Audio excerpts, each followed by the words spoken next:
이 시간 우리에게 주시는 하나님 말씀, 첫 번째 본문 말씀 고린도전서 15장 1절에서 4절 말씀입니다. 한 목소리로 함께 읽겠습니다. 형제들아, 내가 너희에게 전한 복음을 너희에게 알게 하노니 이는 너희가 받은 것이요 또 그 가운데 선 것이라. 너희가 만일 그가 전한 그 말을 굳게 지키고 헛되이 믿지 아니하였으면 그로 말미암아 구원을 받으리라. 내가 받은 것을 먼저 너희에게 전하였노니 이는 성경대로 그리스도께서 우리 죄를 위하여 죽으시고 장사 지낸 바 되셨다가 사흘 만에 성경대로 사흘 만에 다시 살아나사. 두 번째 본문 말씀입니다. 누가복음 4장 43절 말씀입니다. 누가복음 4장 43절 말씀. 한 목소리로 함께 읽겠습니다.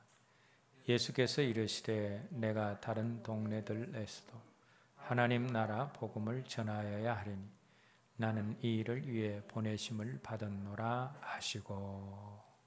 아멘. 오늘날 한국 교회가 믿지 않는 사람들로부터 손가락질을 받고 또 지탄을 받고 있습니다.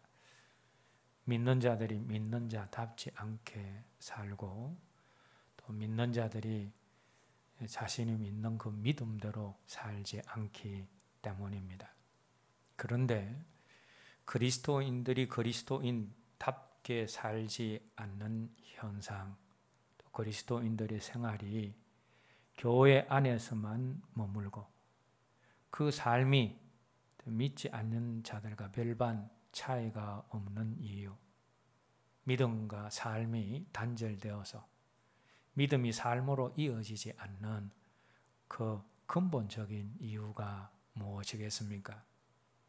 물론 앞에서 말씀드린 대로 그리스도인들 각자가 삶의 현장에서 믿음대로 살지 않기 때문이기도 하지만, 그런데 그보다도 더 근본적인 문제는 오늘날 한국 땅에 많은 그리스도인들이 가진 믿음 자체가 그리스도인다운 삶을 낳을 수 없는 그런 불완전한 믿음이기 때문입니다. 우리가 아무리 믿음으로 살려고 애쓴다 할지라도 우리가 가지고 있는 그 믿음 자체가 불완전하고 왜곡된 믿음이라면 그 믿음이 삶으로 그대로 나타날 때에는 삶이 왜곡되어지고 삶이 바른 삶이 될 수 없는 것입니다. 그래서 우리의 삶을 바로 세우기 위해서는 먼저 우리의 믿음을 우리가 점검할 수 있어야 합니다. 그런데 우리 믿음이 온전한지를 확인하기 위해서는 우리가 믿고 있는 복음이 무엇인지 또 복음이 온전한지를 먼저 살필 수 있어야 합니다. 왜냐하면 우리 믿음의 기초가 복음이기 때문입니다. 복음을 오해해서 복음이 왜곡되고 불완전하면 믿음이 불완전해집니다. 믿음이 불완전해지면 삶이 불완전해질 수밖에 없는 겁니다.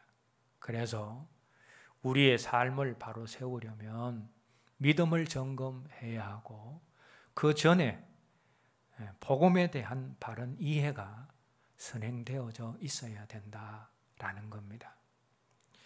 자, 그런데 우리가 복음을 이야기를 할 때 가장 보편적인 그런 복음에 대한 이해, 또 많은 사람들이 알고 있는 복음은 오늘 첫 번째 본문에 나오는 십자가 속죄의 복음입니다. 바울이 오늘 첫 번째 본문인 고린도전서 15장 1절 말씀에서 내가 너희에게 복음을 알게 하겠다 하면서 2절에서 4절 말씀에서는 그 복음을 설명을 하고 있습니다. 예수님께서 우리 죄를 위해서 성경대로 죽으시고 예수님께서 우리의 부활을 위해서 성경대로 사흘 만에 다시 살아나심으로 우리의 죄를 대속하시고 우리를 구원해 주셨다라는 것이 십자가 속죄의 복음입니다. 예수 그리스도가 우리의 모든 죄를 십자가 위에서 대속하심으로 우리의 모든 죄가 용서받고 우리가 죄인에서 의인이 되어지고 사망에서 생명으로 옮겨졌다라는 이 십자가 속죄의 복음은 복음의 중요한 핵심 중에 하나입니다. 그런데 성경은 이런 십자가 속죄의 복음만을 말하고 있지 않다라는 겁니다. 오늘 두 번째 본문인 누가복음 4장 43절 말씀 다시 한번 읽겠습니다. 예수께서 이르시되 내가 다른 동네들에서도 하나님 나라 복음을 전하여야 하리니 나는 이 일을 위해 보내심을 받았노라 하시고, 두 번째 본문인 오늘 금방 읽은 말씀에서 우리 예수님이 복음을 말씀하시면서 어떻게 말씀하셨습니까? 하나님 나라의 복음이다 라고 말씀하셨습니다. 그런데 이 누가복음 4장 43절 말씀뿐 아니라 성경이 복음을 이야기할 때에 하나님 나라의 복음이라고 소개한 것이 얼마나 많은지 모릅니다. 누가복음 16장 10절에서도 율법과 선지자는 요한의 때까지요, 그 후부터는 하나님 나라의 복음이 전파되어 사람마다 그리로 침입하느니라. 여기서도 복음을 하나님 나라의 복음이다 라고 말씀하고 있습니다. 마태복음 4장 23절도 마찬가지입니다. 마태복음 4장 23절 말씀 읽겠습니다. 예수께서 온 갈릴리에 두루 다니사 그들의 회당에서 가르치시며 천국 복음을 전파하시며 백성 중에 모든 병과 모든 악한 것을 고치시니. 여기 보시면 천국 복음이다 그랬는데 마태복음은 누구를 향하여서 쓰여진 복음서입니까? 유대인들을 향해서 쓰여진 복음서입니다. 그런데 유대인들은 하나님이란 단어를 거룩한 단어로 규정을 하고 하나님이란 단어를 잘 사용하지 않습니다. 그래서 하나님이란 단어 대신에 하늘이라는 단어를 표현하기도 하고 천국이라는 단어를 표현하기도 하고 또 다른 또 이라는 지시 대명사 이런 것들을 사용해서 하나님이란 단어를 대체합니다. 금방 읽은 마태복음 4장 24절에서 천국 복음 그런데 이전 성경에는 그 나라의 복음을 전파하시며 그랬습니다. 여기 그 나라는 어떤 나라입니까? 하나님 나라다. 하나님 나라로 표현을 못하니까 하나님이란 표현을 하기가 힘이 드니까 이란 지시 대명사로 하나님이란 말을 대신하고 있는 겁니다. 마태복음에서도 하나님 나라의 복음이다 그렇게 설명을 하고 있습니다. 마가복음도 마찬가지입니다. 마가복음 1장 14절 15절 말씀을 보시면 마가가 복음을 하나님의 복음이다 라고 말하면서 이어서 그 복음으로 말미암아 하나님 나라가 도래했다라고 그렇게 말씀하고 있습니다. 구약 성경에서도 마찬가지입니다. 이사야서 52장 7절 말씀 함께 읽겠습니다. 좋은 소식을 전하며 평화를 공포하며 복된 좋은 소식을 가져오며 구원을 공포하며 시온을 향하여 이르기를 내 하나님이 통치하신다 하는 자의 산을 넘는 발이 어찌 그리 아름다운가. 여러분, 이 말씀에 나오는 복된 좋은 소식, 이걸 다른 말로 표현하면 뭡니까? 복음입니다. 그런데 이 복된 그 소식의 구체적인 내용이 무엇입니까? 그것이 뒤에 이어서 나오는데, 마지막 부분에 나오는 하나님이 통치하신다. 하나님이 통치하시는 나라, 즉 하나님 나라의 도래가 복된 소식이다 라는 겁니다. 그래서 이사야 선지자도 이 말씀에서 복음을 이야기를 하면서 하나님 나라의 복음에 대한 언급을 하고 있는 겁니다. 성경이 이렇게 복음을 소개할 때마다 하나님 나라의 복음이다라고 소개한 것이 얼마나 많이 있는지 모릅니다. 복음은 이렇게 십자가 속죄의 복음과 하나님 나라의 복음으로 이루어져 있습니다. 그런데 우리가 복음을 십자가 속죄의 복음으로만 알고 있는 것과 십자가 속죄의 복음과 더불어서 하나님 나라의 복음으로 알고 있는 것과는 어떤 차이가 있겠습니까? 이 차이를 알기 위해서는 먼저 하나님 나라의 복음이다라고 할 때에 하나님 나라가 무엇인지 우리가 알아야 합니다. 국가의 3요소는 주권, 또 국민, 영토입니다. 그런데 민주주의 시대에 국가의 정체성을 결정하는 것은 바로 국민입니다.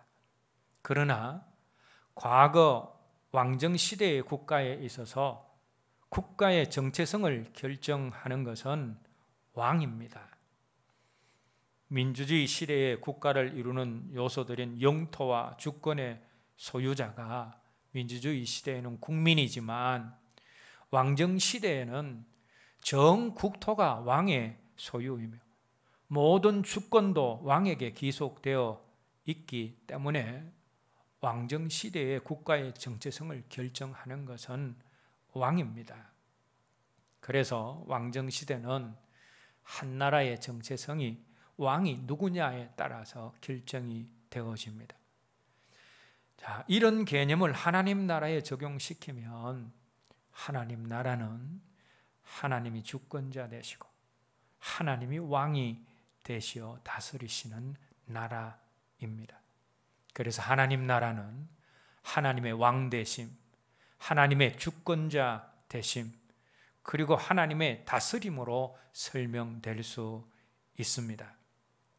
그러므로 하나님 나라의 복음은 포악한 인간 독재자나 부족하고 무능력한 인간 통치자가 아니라 선하시고 전능하신 하나님이 우리의 왕이 되시고 하나님이 우리의 주인이 되시어서 우리를 통치하시고 다스리신다라는 복된 소식이다라는 겁니다.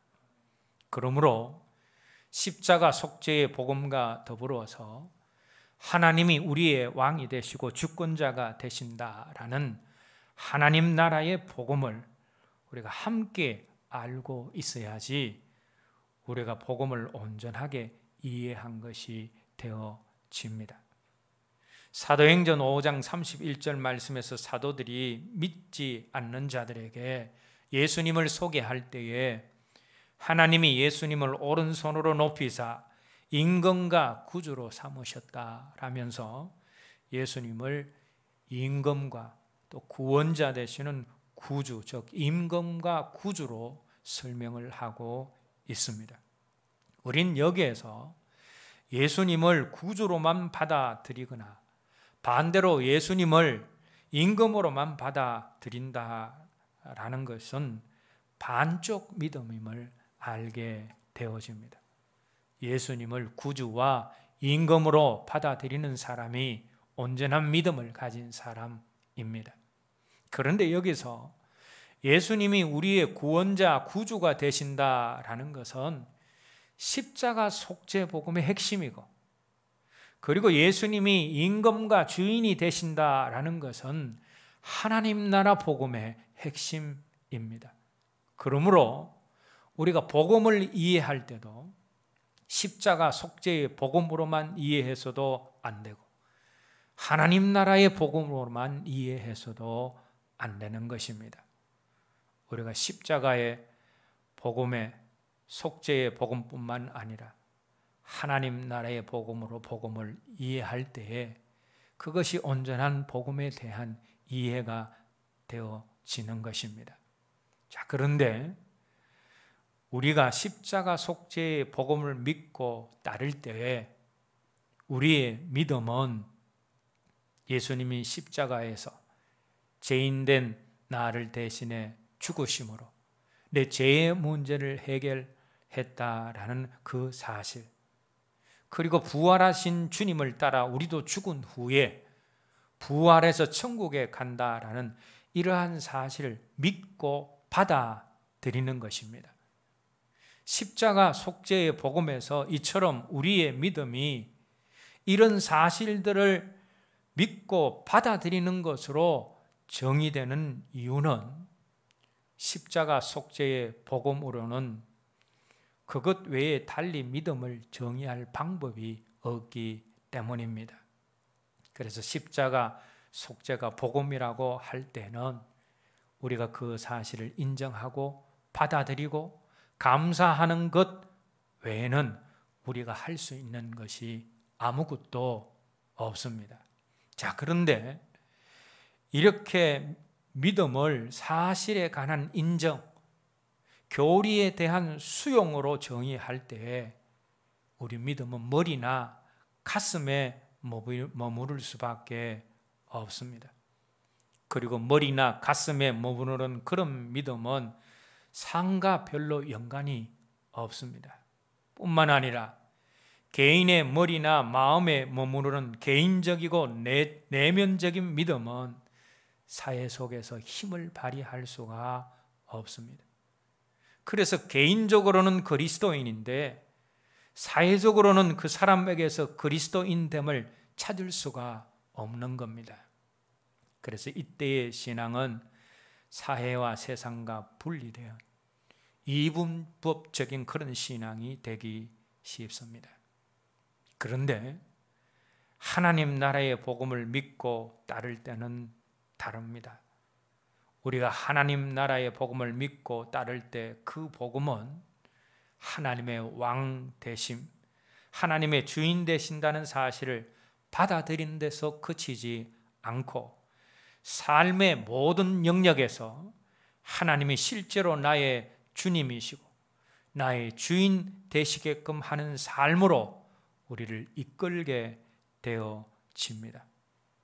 마치 예수님을 구원자, 구주로 영접하고 받아들이는 사람들의 삶에는 반드시 감사가 수반되어지고 예수님을 임금과 주인으로 받아들인 사람들의 삶에는 순종하는, 그 말씀에 순종하는 모습이 반드시 있듯이 하나님이 주인과 임금 되시어 통치하시는 하나님 나라의 복음을 믿고 따르는 사람들에게는 반드시 삶의 영역에서 실제로 주님이 나의 임금과 주인 되시게끔 하는 순복과 순종의 삶이 나타나게 되어진다라는 겁니다. 그래서 십자가 속죄의 복음이 우리의 신앙을 개인화, 내면화 시킨다면 하나님 나라의 복음은 우리의 신앙을 생활화, 사회화 시킵니다. 그래서 하나님 나라의 복음은 우리의 신앙이 사회 속에서도 세상 속에서도 빛을 발하게 만듭니다. 그러므로 우리가 하나님과 주님을 왕으로 주인으로 모셔야 하는 하나님 나라의 복음을 우리가 반드시 알고 믿고 따라야 합니다. 우리가 하나님 나라의 복음을 따르는 삶을 살려면 우리 삶의 모든 영역을 하나님이 통치하셔야 하는데, 특별히 하나님이 통치하시게 만들어야 하는 우리 삶의 영역에는 어떤 것들이 있습니까? 먼저 우리 삶에 묶여 있는 부분을 주님이 통치하실 수 있도록 우리가 내어드릴 수 있어야 합니다. 내 삶 속에 끊지 못하는 죄나 악한 습관, 우리를 중독해 하는 그 무엇이 있다라는 것은 아직 주님이 그 부분을 통치하지 않으시고 내가 그 부분에 왕이 되어 있거나 악한 영이 주인이 되어서 괴롭히고 있기 때문입니다. 그래서 주님이 내가 묶여있는 그 영역에 주인 되심을 고백하고 우리 각자의 묶인 부분을 주님이 통치하시도록 내어드릴 수 있어야 합니다.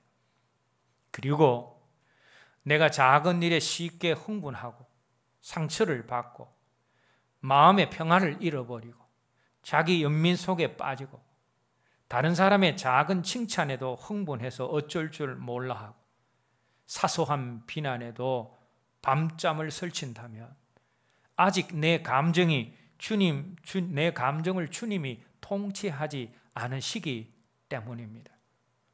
우리 감정의 주인이 주님이심을 인정하고 주님께 내 감정을 내어드리고 오직 주님이 내 감정의 주인이 되시도록 해야 합니다.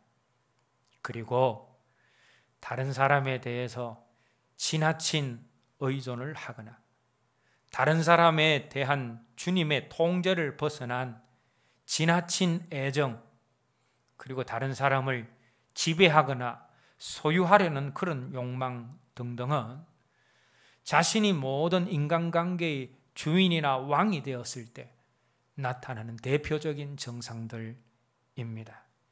우리는 우리의 모든 인간관계도 주님이 통치하시도록 내어드릴 수 있어야 합니다. 그리고 우리가 물질에 대한 염려와 걱정으로 붙잡혀 있다면 아직 물질의 영역에서 주님이 통치자 되심을 인정하지 않았기 때문입니다. 우리 물질에 대한 주권도 모든 만물의 주인이신 주님께 넘겨드릴 수 있어야 합니다.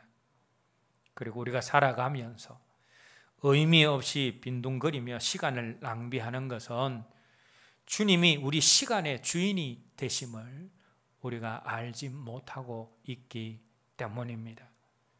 악한 영들은 항상 우리의 시간을 도둑질하기를 원합니다.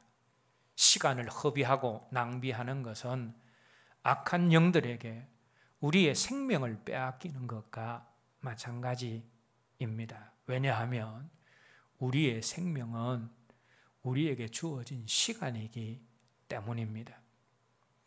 우리의 시간의 통치자도 주님이 되시도록 해야 합니다. 뿐만 아니라 내가 있는 공간에서 안 좋은 일이 또 일어나지 말아야 하는 일이 계속해서 일어나는 것은 그 공간의 주인이 주님이 되시지 못하셨기 때문입니다. 우리가 있는 모든 공간의 통치자는 주님이 되셔야 합니다. 그럼에도 불구하고 내가 그 공간의 주인이 될 때, 악한 사단이 그 공간을 지배하고 다스릴 때 그곳에는 다툼과 갈등과 그리고 더럽고 안 좋은 일이 계속해서 일어나게 되어지는 겁니다. 내가 있는 공간의 주인도 주님이심을 인정하고 그 공간을 주님께 내어드릴 수 있어야 합니다. 우리의 감정, 우리의 시간, 우리의 공간, 우리의 물질, 우리의 인간관계 등등 우리 삶의 모든 영역에서 하나님이 왕 되시고 주인 되심을 인정하고 고백하고 그렇게 살아갈 때에 우리는 우리 삶의 모든 영역에서 주님의 임재와 통치하심을 경험하게 되어집니다. 그리고 주님의 온전한 통치를 받는 내가 세상으로 나아갈 때 비로소 세상 속에서 내가 빛과 소금의 역할을 감당할 수가 있고 그런 내가 세상으로 나아갈 때 그 세상 속에서 하나님 나라가 확장이 되어지는 겁니다. 여러분, 내 삶을 주님께서 통치하시지 않은데 그런 내가 세상에 나가서 빛과 소금의 역할을 할 수가 있겠습니까? 그렇지 않습니다. 내 삶을 주님이 통치하지 못하는데, 내 삶 속에 하나님 나라가 확장되지 못하고 있는데 내가 세상에 나가서 어떻게 하나님 나라를 확장할 수가 있겠습니까? 내가 내 모든 삶의 영역이 주님의 통치를 받을 때 비로소 내가 세상 속에서 빛과 소금의 역할을 감당할 수가 있는 것이고, 그 세상 속에서 하나님 나라를 확장시킬 수가 있는 겁니다. 자, 그런데 어떤 사람이 삶의 모든 영역에서 주님의 통치를 인정하는 하나님 나라의 복음이 실제가 되어서 삶 속에서 하나님의 임재와 통치를 맛보면서 살아갈 수 있습니까? 그렇게 되려면 먼저 십자가 속죄의 복음이 내 안에서 분명하고 실제가 되어 있어야 합니다. 십자가 속죄의 복음이 분명하고 실제가 된 사람, 그 사람은 거듭난 사람입니다. 거듭난 사람이 자기 삶 속에서 하나님의 주되심을 인정하고 살아가는 하나님 나라의 복음이 실제가 된 사람이 될 수가 있는 겁니다. 우리에게 하나님 나라의 복음이 실제가 되려면 십자가 속죄의 복음이 내 안에서 분명해야 하는데, 그럼 우리가 어떻게 하면 십자가 속죄의 복음이 내 안에서 분명해질 수 있습니까? 성경에 보면 십자가 속죄의 복음이 너무나 그 속에서 분명하고 실제가 된 사람이 있습니다. 그 사람이 누구인가 하면 사도 바울입니다. 그래서 바울은 그의 서신서에서 기회가 있을 때마다 십자가 속죄의 복음을 말씀하고 있습니다. 그러면 바울이 어떻게 십자가 속죄의 복음이 분명하고 살아있는 사람이 되었습니까? 물론 다메섹 도상에서 복음의 주체이신 부활하신 주님을 만났기 때문이기도 하지만, 그 이후에 바울은 하나님께 드리는 감사를 통하여서 십자가의 복음이 더 분명하게 된 사람입니다. 감사는 바울이 즐겨 사용하는 언어였고 그의 삶 자체였습니다. 그래서 그는 범사에 감사하는 것, 모든 일에 감사하는 것을 하나님의 뜻이라고 했습니다. 구약 성경 속에서 폭발적인 감사를 한 사람이 다윗과 다니엘이라면, 신약 성경 속에서 폭발적인 감사를 한 사람은 바울입니다. 그런데 바울의 이 폭발적인 감사가 십자가의 복음을 바울 안에서 점점 더 분명하게 만들었다라는 겁니다. 바울은 감사를 통해서 십자가 속죄의 복음을 자기 안에서 더 분명하게 만들고 실제가 되게 만든 사람입니다. 바울은 주님 곁으로 갈 때가 가까워질수록 자신의 죄인됨에 대한 고백이 처절합니다. 처음에는 그냥 자신을 죄인으로 고백을 했습니다. 그런데 바울이 주님께 갈 때가 가까워질수록 그 주님 앞에 가까이 갈 때가 다 되었을 때 기록한 서신인 디모데전서에서 자신을 죄인 중에 괴수라고 표현을 합니다. 바울은 믿음의 연수가 더하여질수록 자신의 죄인됨을 더 깊이 깨닫고 더 깊이 각성한 사람입니다. 어떻게 그런 사람이 될 수 있었습니까? 철저하게 감사하고 하려고 애썼기 때문입니다. 여러분, 감사할수록 내가 죄인됨이 더욱더 선명하고 분명해집니다. 그리고 바울이 감사할수록 주님이 죄인된 자기를 위해서 하신 일이 분명하게 믿어졌습니다. 주님이 죄인된 자신을 위해서 십자가에 못 박혀 죽으신 것도, 부활의 소망을 주시기 위해서 주님이 부활하신 사실도, 죄 있는 것을 또 있을 것을 예비하시려고 주님이 성천하신 것도, 그리고 이 세상을 심판하시기 위해서 다시 오실 주님의 재림도 감사하면 할수록 더 확실히 믿어지고 바울 안에서 더 분명해졌습니다. 바울은 감사로 말미암아 십자가의 복음이 선명케 된 사람이 되었습니다. 그런데 이렇게 십자가 속죄의 복음이 자기 안에서 분명했던 바울이 마침내 자기 감정의 주권, 자기 물질의 주권, 자기 생명의 주권, 자기 시간의 주권, 자기 관계의 주권을 하나님께 드려서 삶의 모든 영역에서 하나님이 통치하시는 하나님 나라의 복음이 실제가 되는 사람이 되었습니다. 바울은 자기 자신이나 악한 영에게 삶의 주도권을 내어줄 때 나타나는 현상인 죄나 악한 영이나 좋지 못한 습관이나 다른 어떤 것에 매이고 묶이는 정상이 없는 사람이었습니다.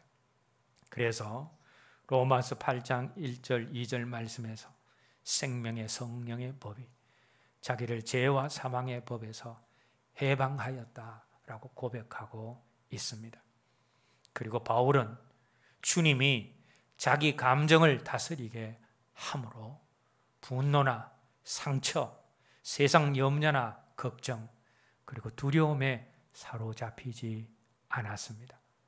혹 그에게 염려나 걱정과 분노가 있었다면 하나님 나라와 영혼을 위한 거룩한 분노나 거룩한 염려였지 세상적인 이기적인 분노나 세상적인 염려는 없었다라는 겁니다. 왜냐하면 바울이 자기 감정을 주님께 드렸기 때문입니다. 그리고 바울은 물질의 주권을 주님께 드린 사람이 되었습니다.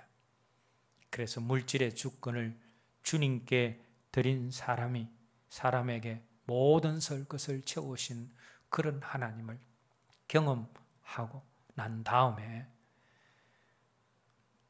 하나님 앞에 드린 사람들에게 모든 설 것을 채우신다라는 그런 말씀을 한 것입니다.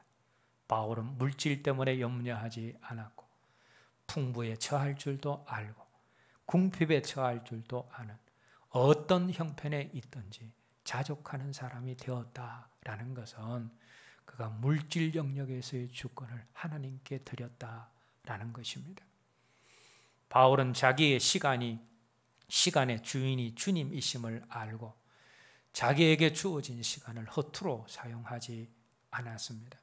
바울은 자기에게 주어진 삶의 시간을 가지고 아시아와 온 유럽에 예수 그리스도를 전파함으로 복음과 하나님 나라를 위해 놀라운 일을 해낸 사람이 되었습니다. 바울만큼 자기에게 주어진 삶의 시간을 가지고 놀라운 일을 감당한 사람은 없습니다. 그가 시간의 주인이 하나님이심을 인정하며 살았기 때문입니다. 뿐만 아니라 바울은 자기를 따르는 사람들을 자기 사람으로 만들지 않고 오직 주님께로 이끌어서 주님의 사람으로 만들었습니다. 자기를 도우는 사람들이 있었지만 그러나 바울이 그 사람들을 의지하지는 않았습니다. 그리고 자기를 향하여서 마음이 닫혀진 사람들을 향해서 더욱 자기 마음을 여는 그런 모든 인간관계의 주권을 주님께 드린 사람이었습니다.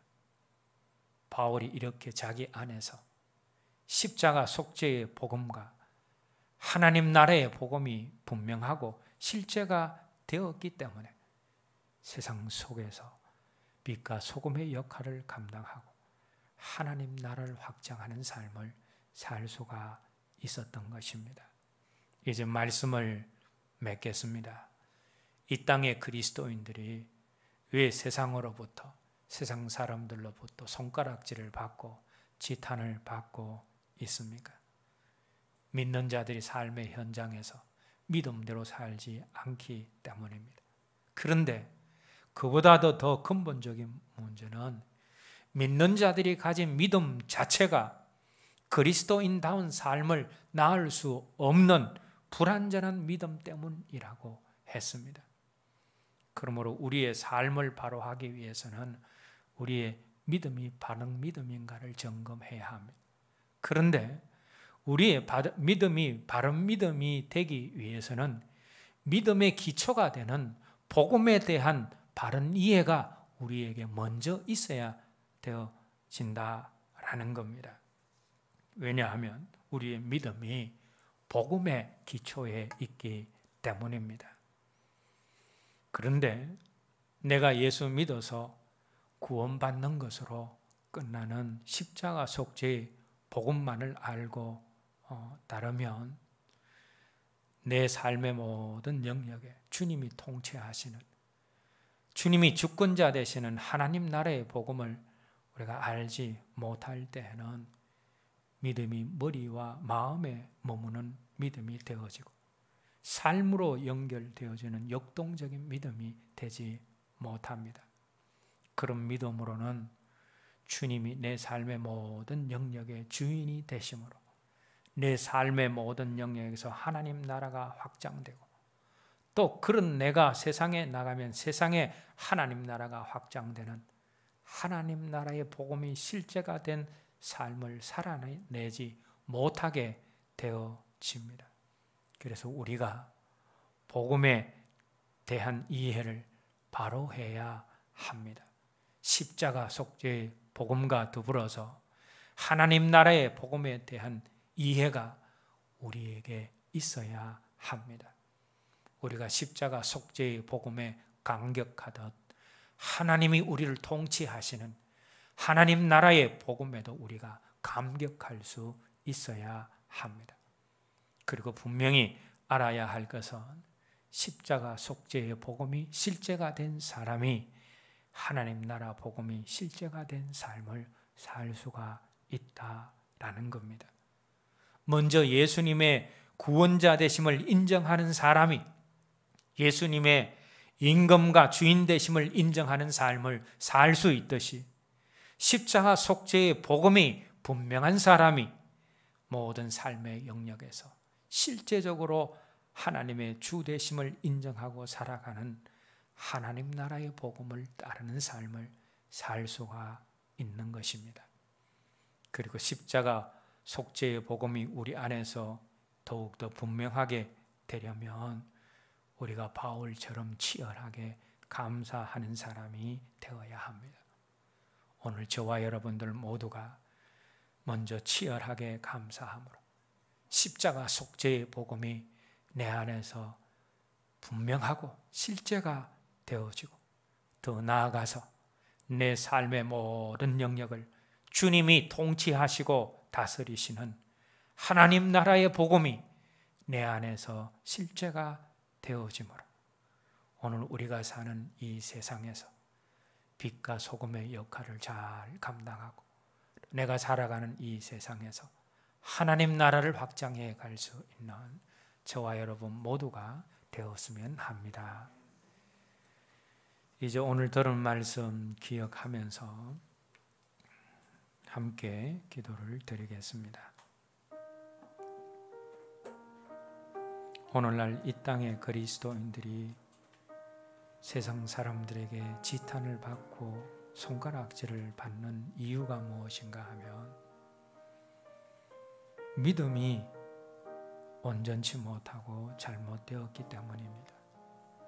그런데 그 믿음이 온전치 못하고 잘못된 것은 믿음이 복음의 기초에 있기 때문에 복음에 대한 편협한 이해와 복음에 대한 바른 이해가 없기 때문입니다.